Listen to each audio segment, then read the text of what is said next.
Welcome to REWORK, a podcast by 37signals about the better way to work and run your business.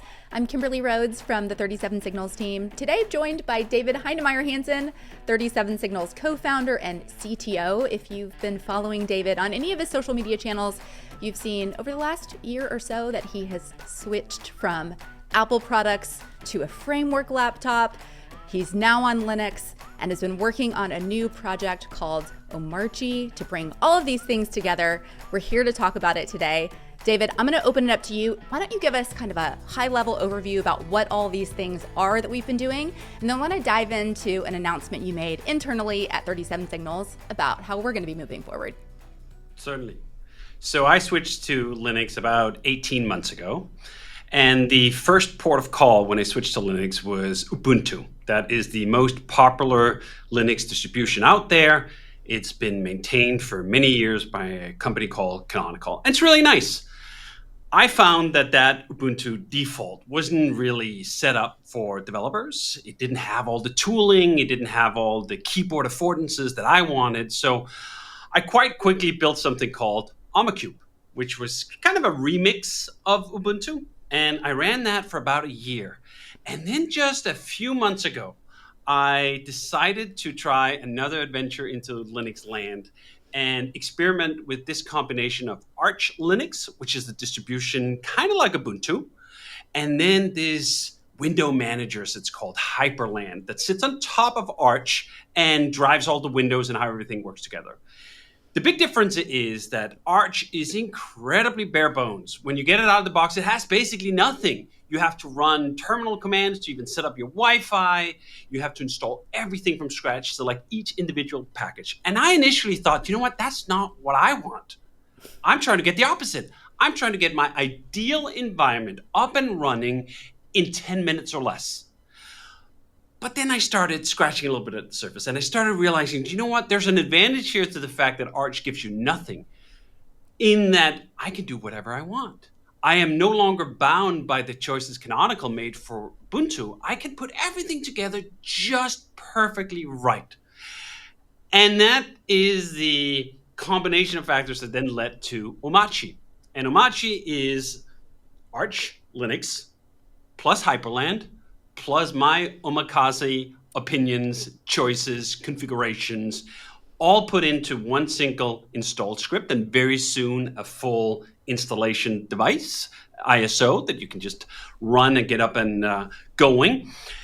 And I've been running this for a couple of months and I've basically been obsessed, completely obsessed with designing the perfect development and really computing environment.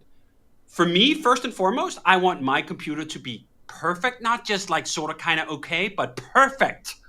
And then I realized, just like I did with Rails, that by the time I'm done turning something like Arch and Hyprland into the ideal setup for me, there's a bunch of other people who are just like me, who would very much love to be up and running with a super productive, beautiful system in 10 minutes or less. So why don't we do just like I did with Rails, just like I did with Omakub, put all this stuff into a box, get more people excited about it, get more people to help out, and build something great together. And that's what Omarchy has been doing over the past couple of months. It's really sparked an enormous amount of interest from a bunch of people who didn't necessarily think that they were going to run Linux, which is exactly where I was 18 months ago, not thinking Linux was a thing that I was going to do. That was something for a different kind of nerd. And I realized, you know what? No, Linux is basically for all nerds. They just don't necessarily know it yet. They just need a compelling package that lowers the barrier of entry while gives them something that is uniquely different.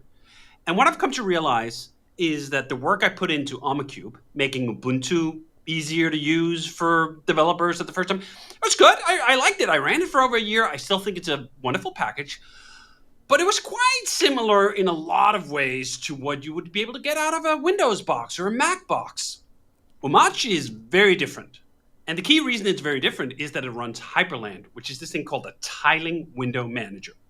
Most desktop operating systems, you drag your little windows around with a mouse, and if you need to see something underneath another window, you drag it over here, and then it's very mouse-centric. With Omakub, I used a bunch of tricks to kind of get around that, but there's nothing like a tiling window manager where all of that is taken care of for you automatically. You open a new window in Omarchy, boom, the existing window you have slides over to the left, and pop, there's the new window or application on the right. You do that a few more times, and now you have a perfect grid.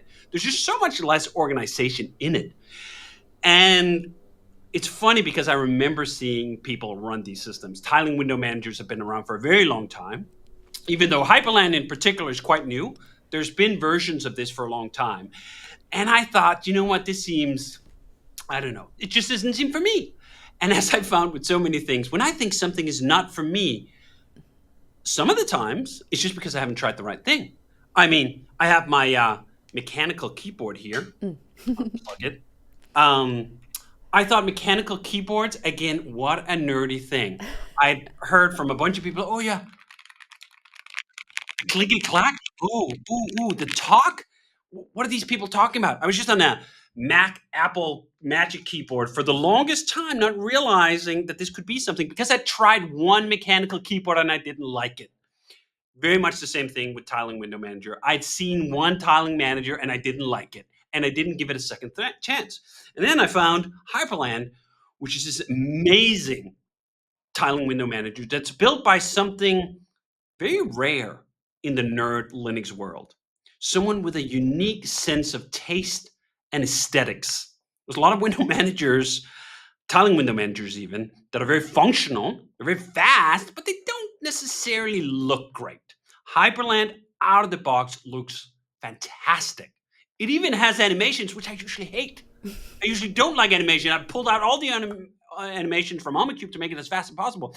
But here's a set of animations for just the right transitions that don't feel like a chore, but actually feel like they add to the experience. And then there are other things like switching between workspaces that don't have animations because you want that to be as fast as possible. But the overall sensation of using this system is just on a completely different level. And the funny thing with the Hyprland is it has the same philosophy as Arch. These are just building blocks. They're not giving you a whole system out of the box. In fact, when you install Arch and Hyprland, like there's no login screen, there's no notifications, there's no application launcher, there's nothing. There's a system that knows how to swap windows around and bind key bindings and so on, but you have to do all the other work yourself. And again, that's actually not what I want in the end, right? Like I want a system where everything's just set up. I don't have to think about it all the time. But realizing that operating at this low level, I can put the ideal system together.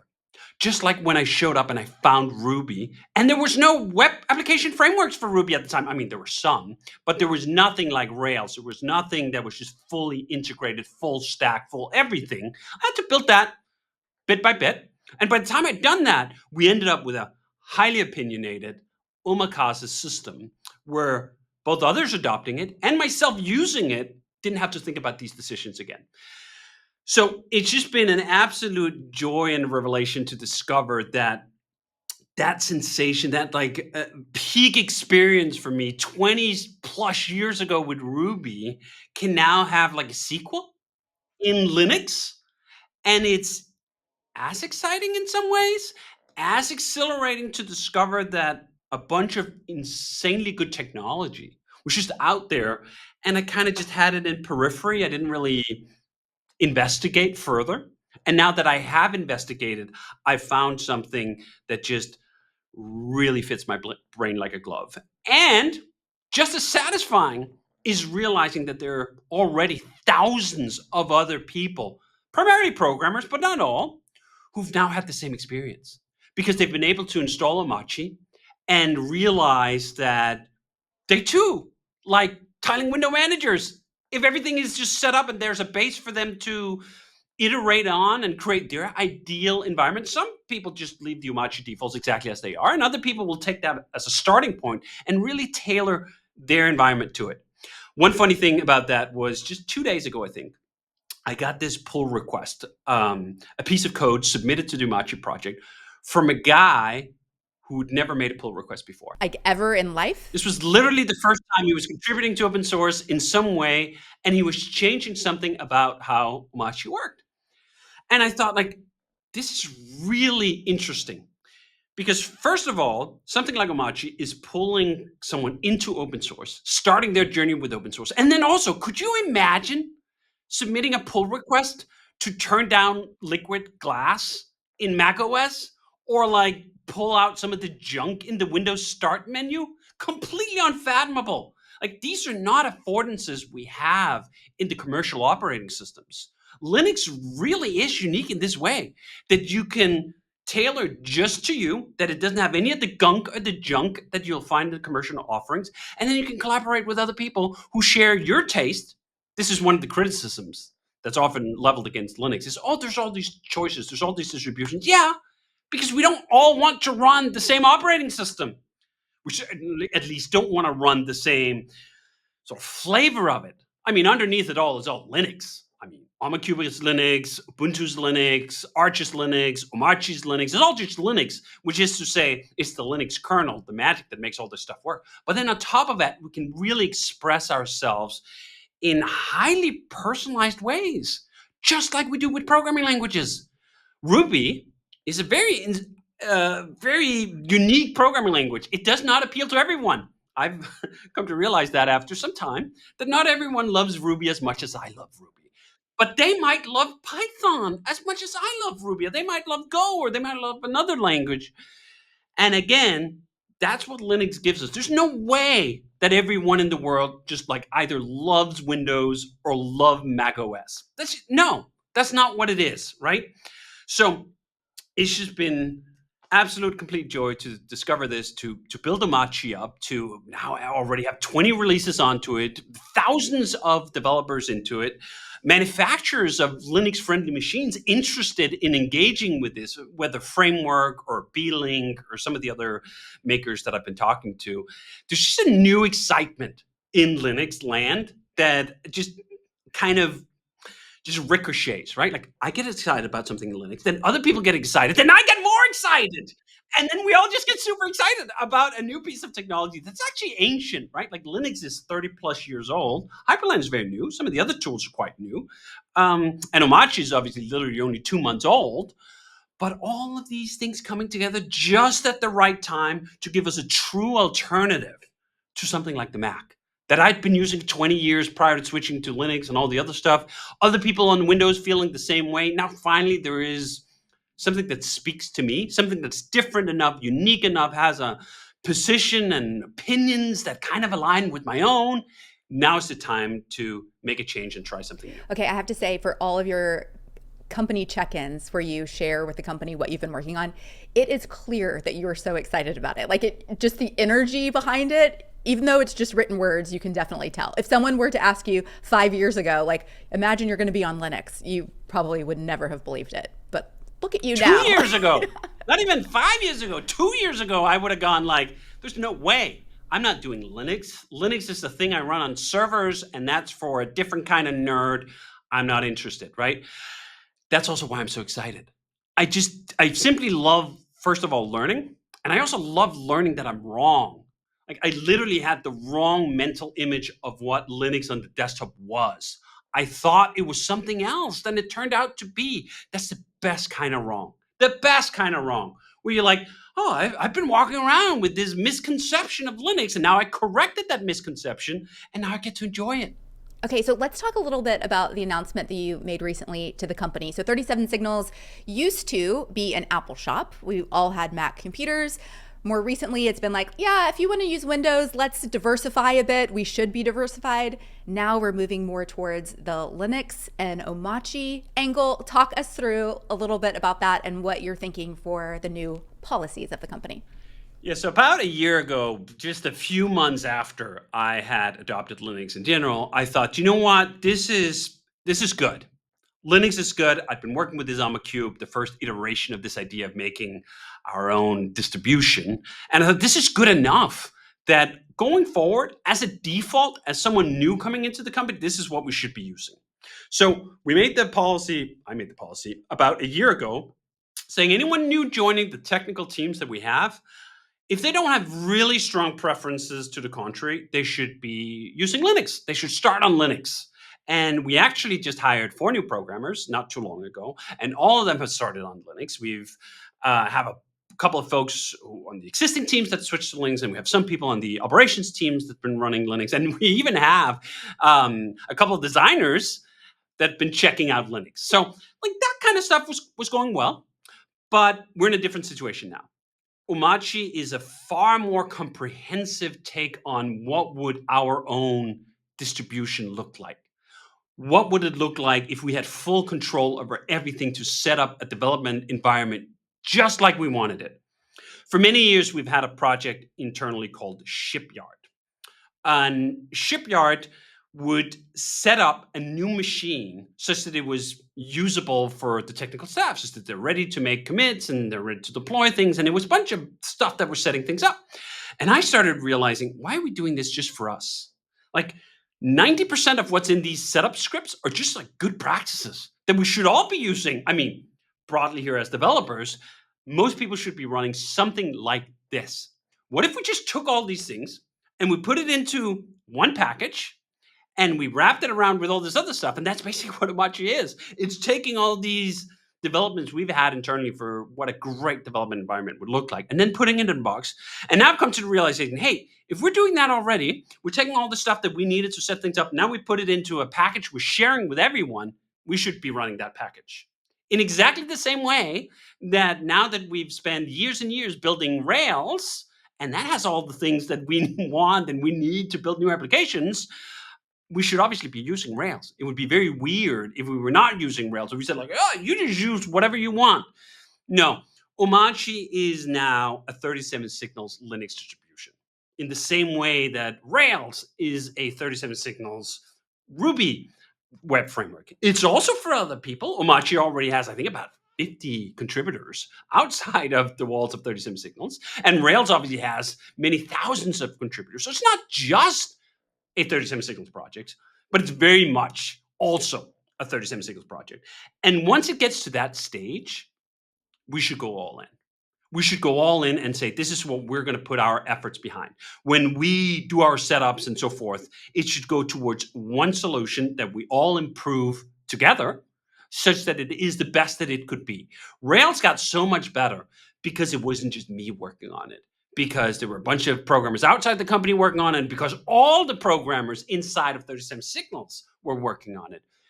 Now that we have this reality around our computing, our core computing environment, it just makes total sense to me that that should be our default. So we've now announced that over the next 3 years, as hardware goes through its cycles, we're all on the technical teams, on the operations teams, and on the Ruby programming teams going to move to Omarchy, going to move to Linux, going to move to hardware from Framework, or primarily Framework. They make these amazing laptops I'm so fond of. I have my my beloved Framework 13 right here. I actually have I have 2 of these. And did I show you this? I haven't seen that. It's got this super neat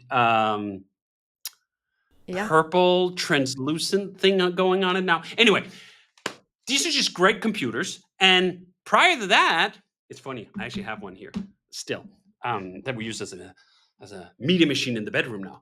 Like this was standard issue equipment, right? Everyone would just get a Mac, and that was what we were going to do. And now we're going to go like boop, away Mac in Framework.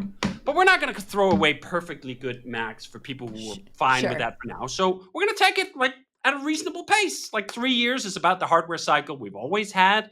Someone would update their laptop or desktop every 3 years. And that's what we're going to do. And that also gives everyone a time to sort of get used to it. That's not like one day to the next in the middle of a project. You got to just change everything. Right. And then even with all of that, I'm even allowing for sort of a loophole in the commitment here that if for whatever reason, like your brain is just thoroughly incompatible with Linux, like fine, run your Mac, right? We went from being essentially 100% Mac shop to over the years, now we've had a little bit of Linux. We have a tiny bit of Windows. We should actually have more Windows because half the customers on Basecamp run Windows, and it's actually not perfect that we don't have more people on it. But we're going to be running all of it as we should. We should be running both Windows Linux and the Mac inside the company on a regular basis, so that we catch all the problems that otherwise would be caught by customers. But on the technical teams, we can put more effort around one solution, make that super duper great, and push that forward and help show the rest of the industry, other programmers, that Linux isn't just sort of a option in theory. It's a fantastic option in practice.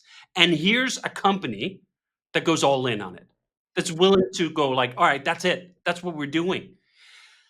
And I think this is really what Linux needs. It needs new energy, it needs new aesthetics, it needs new commitments, and it should combine all that with the fantastic, wonderful work that's already been done over literally 30 years by super dedicated, awesome individuals and companies. Like, this is all adjective. It's not like, oh, we're going to barge in and like rewrite Linux. No. I mean, Omarchy is a celebration of Linux. It's a love letter to Linux. Like Arch Linux, the distribution this is based on, it's literally 20 plus years old.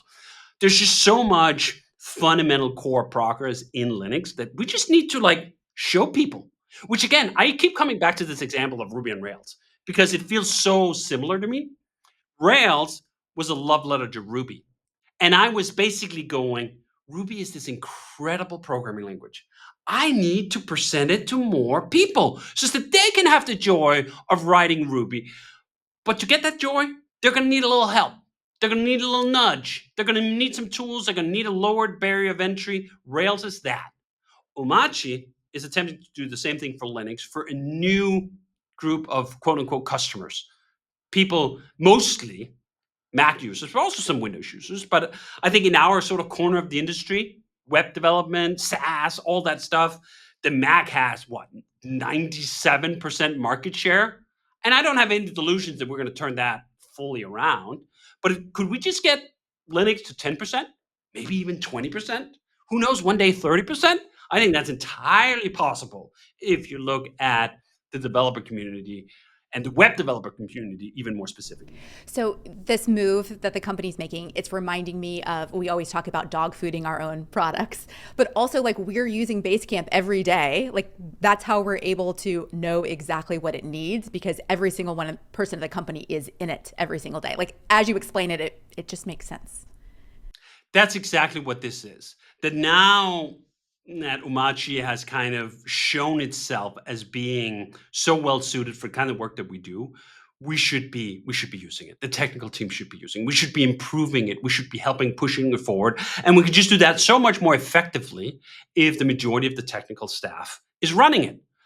And it's not any different than what we used to do with the Mac. We were all in on Mac. Every single person virtually, I can remember, I think like Noah, our own data analyst, like ran Linux for a little bit. Maybe one person on ops also did for a little bit of some sort of offshoot experiment. But otherwise, we were all in on the Mac, right?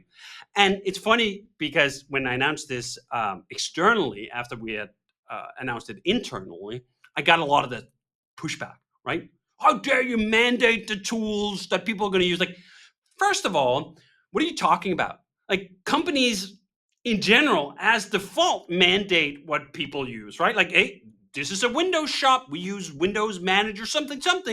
Here's your machine. It's already set up for you. In our corner of the industry, that's what the Mac is. Here's your Mac. It's set up with all the stuff. That's what you're going to use. You're going to get a standard issue company machine. So for us to say the same thing about Linux, I don't find that at all kind of out of character with what everyone else is doing. In fact, it's even less in character because we're still embracing a diversity of operating systems at 37signals. We want to have some Windows. We want to continue to have some Mac, but we also want to have Linux, right? And then the other thing is, this is a case where I'm not just saying like, hey, Ubuntu, let's run that. No, I'm saying at 37signals, we're building a Linux distribution. We should be running our own Linux distribution. Of course we should. And if we do, we're going to make it better, and we're going to make it better faster. And also, every single programmer now inside of the company has a direct line to changing how the entire computing setup that they use every day, how that works. That's a way to get like just a tailored environment that everyone needs to be more productive. Not just a tailored environment, not just about productivity, but it's also about aesthetics. Omarchy, in a large sense, is about aesthetics. That your computing environment shouldn't just be functional, it shouldn't just be fast, it should be beautiful, absolutely gorgeous. In just the same way that I want beautiful code, I want gorgeous Ruby all over everything that we work for. Omarchy is allowing me and us to deliver that to our base computing environment. Okay, David, I want to ask you about one section of your write-up to the company, because I think it's important for people who might be thinking about making the switch to Linux, not just our own employees. So it says, I ask you approach the transition with an open mind, give it 5 minutes, then another 2 weeks. And then you also say, work through the frustration for at least 2 weeks, accept a temporary drop in productivity to get there. Kind of talk us through that as someone who's like, I have a good system that works. Why would I go through this frustration to make the switch? Habits are really hard to break. And computing habits for most people are very deeply ingrained. When I first when I first switched to Linux, I literally had 20 years of muscle memory, of expectations, of aesthetic tuning, of developing an eye for like the Mac way of doing things. And I can now tell you from very personal experience, very recent experience, holy shit, was that frustrating. I mean, I kept doing the wrong hotkeys. I kept breaking things in the other way. I didn't like how something looked. I didn't like how something worked. I was used to a certain way of doing things, right? And it only happened 18 months ago, so it's really fresh in my memory just how annoyed I was for the first 3 days, to the point where I was questioning whether this whole thing was going to happen at all. Like, the original motivation to move to Linux was powered by a frustration with Apple. But you can't sustain frustration alone, right? Like, if my adventure into Linux was just about not liking Apple, it wasn't going to last. Like, I was not going to make the commitment to rewriting everything just on the basis of animosity. It provided a springboard. It provided an initial kickoff of motivation, but then it had to sustain itself on love. It had to sustain itself on the attraction to where I was going. And that took a while, right? That the first 3 days, as I say, were actually kind of brutal. I mean, I don't want to diminish it by the comparison here, but there's a little bit of like almost detox, like 20 years of Mac addictions, detoxing out of my goddamn veins. And I'm just like getting the shakes of like, ah! Why doesn't this work exactly like everything I've been using for 20 years? And I pushed through.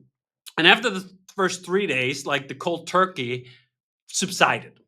And it like no wonder felt like actively painful, but still the first week was a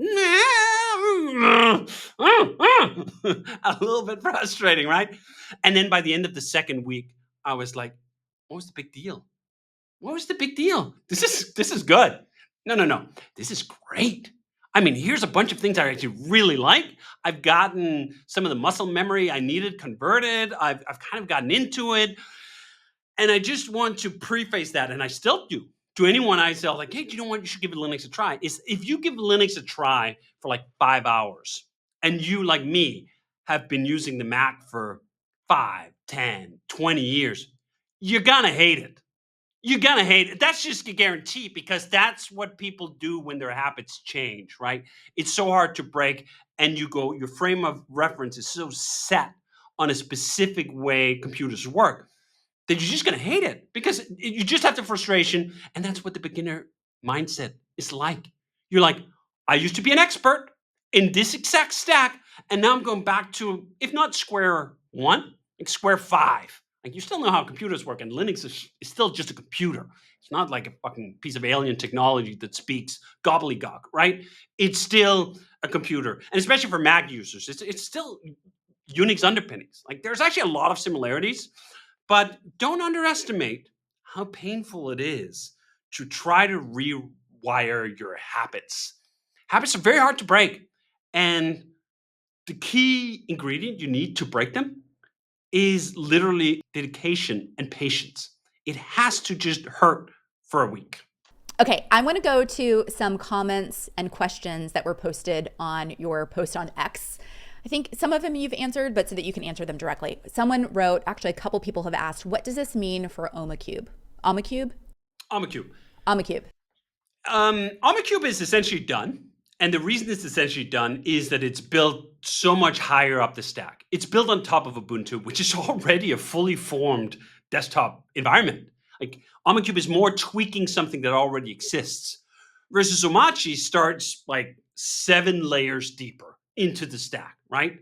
Instead of just moving into a high rise and rearranging the furniture a little bit, Arch and Hyprland just gives you a plot of land and a bunch of sticks in the corner and some brick, and like, you go build a house, right? So it's just a much longer journey to really tune everything exactly right. But it also means we can express it, and I can express much more of my preferences for what the ideal computing platform looks like. So I really like Omakub still.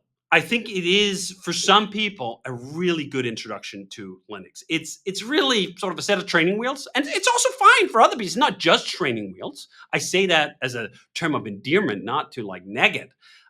It's really easy to get going because it's very familiar. It's very familiar to anyone coming from the Mac or Windows. It just works very similar. Hyprland Arch, quite a lot more habit breaking you need to do there, right? But also much more scope for us to, as I say, express my ideal vision for it. So there's a much longer road. We have much more to do in Omarchy. But I want to continue to maintain Omakub. Now, the graceful thing here is that Canonical really only updates Ubuntu, the base layer, like, I don't know, 2 times a year or something. And even the main version that's upgraded that people use is called the long-term stable version, LTS.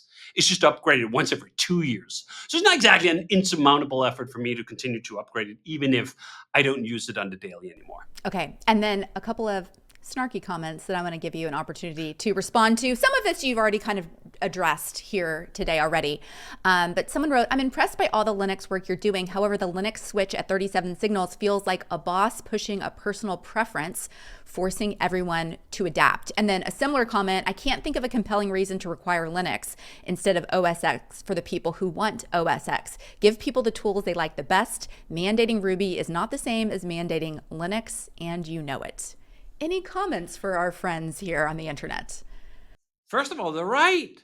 They are right.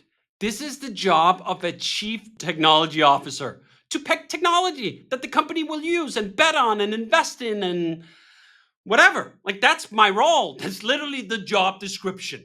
And in that job description is a history of doing exactly that.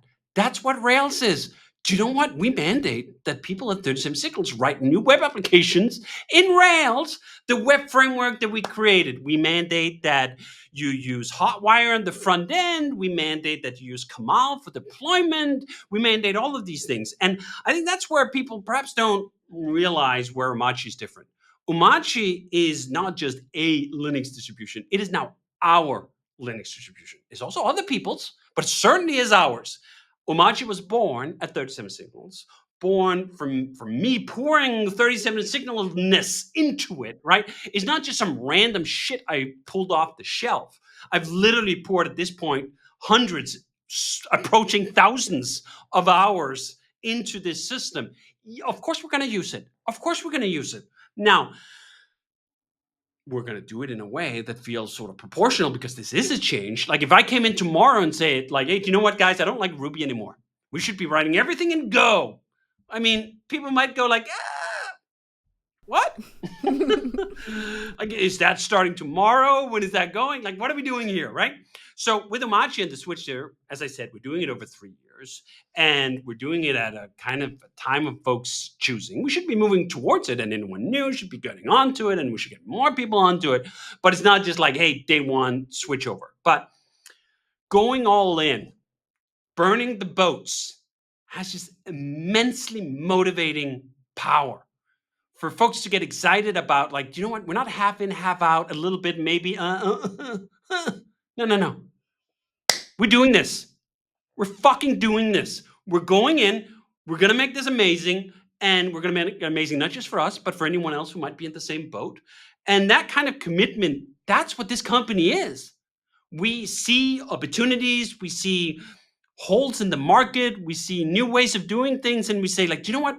We could just decide to do that. We could just decide to write JavaScript without a build pipeline, to go all no build. We could just decide to move out of the cloud, invest in our own hardware and infrastructure, and say goodbye to AWS. We can decide all of these things that a lot of people think are just part of the environment.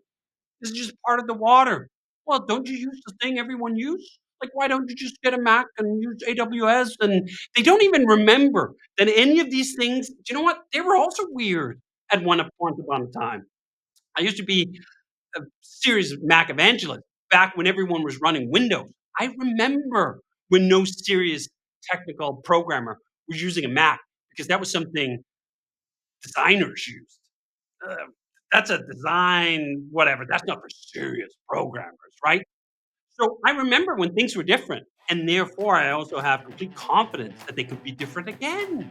But like the Mac is not the end of history. Apple is not the end of history. There are variations. You can find something better, and when you do, it's a really fun adventure to just go all in on it. Okay, well, I think with talking about all the new things 37 Signals is doing, this is a perfect time to let you guys know that we are working on a new podcast as well. It will launch later this year.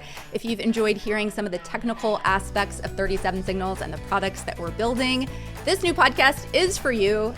Unlike REWORK, which features Jason and David talking about mostly business philosophies of the company, this will be a deep dive into some of our technical aspects. You'll meet several programmers on the 37 Signals team and hear about the work that they're doing. So stay tuned for that coming this fall. David, thank you for this, and I'm excited to hear what's next for all of our friends jumping on board with Omarchy.